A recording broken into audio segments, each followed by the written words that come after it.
میرا سوال weapons of mass destruction کے حوالے سے تھا کہ ہم سب کو پتا ہے اسلامی تعلیمات میں آپ نان کمبیٹنٹس پر حملہ ور نہیں ہو سکتے،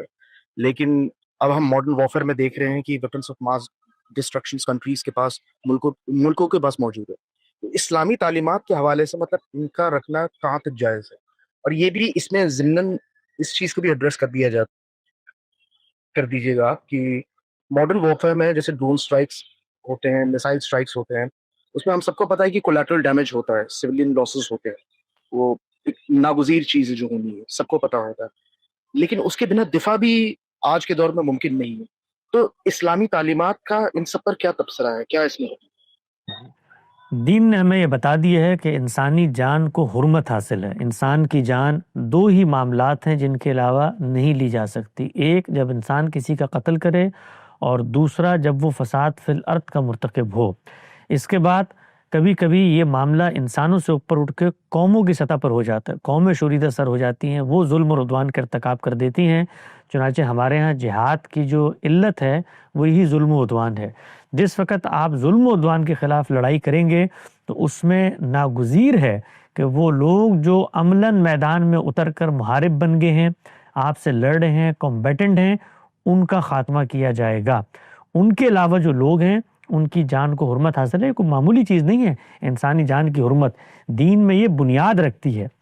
یہ جس وقت ہم جان لیتے ہیں تو اصل میں اللہ تعالیٰ نے اس دنیا میں جو اسکیم جاری کی ہے اس اسکیم میں مداخلت کر دیتے ہیں۔ اللہ نے انسان کو ایک مہلت دی ہے کہ وہ یہاں پر آ کے اپنے ارادے عمل کے امتحان میں شریک ہو اور پھر اللہ کی بارگاہ میں واپس جائے اور اس کو جزا و سزا ہو۔ تو ہم اس اسکیم میں مداخلت کر کے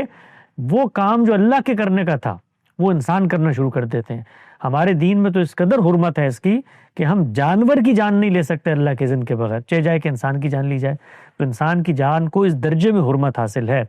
اس کے بعد آپ نے جو سوال پوچھا ہے ویپن آف ماس ڈسٹرکشنز کا، یہ نیوکلیئر جو ہتھیار ہوتے ہیں، اگر دینی اخلاقیات کے لحاظ سے آپ دیکھیں تو ان کے جواز کی کوئی گنجائش باقی نہیں رہتی،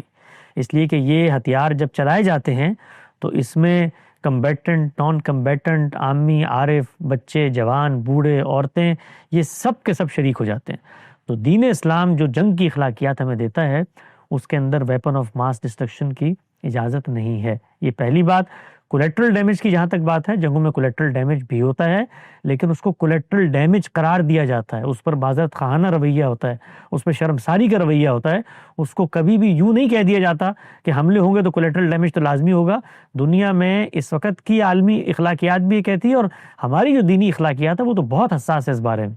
کہ ہمیں ہر جگہ پہ انسانی جان کی حرمت کا خیال کرنا ہے، اور کہیں غیر ارادی طور پر اس طرح کا کوئی معاملہ ہو جاتا ہے وہاں پر بھی دیکھیں ناگزیر ہو جاتا ہے کبھی کبھی حملہ کرنا،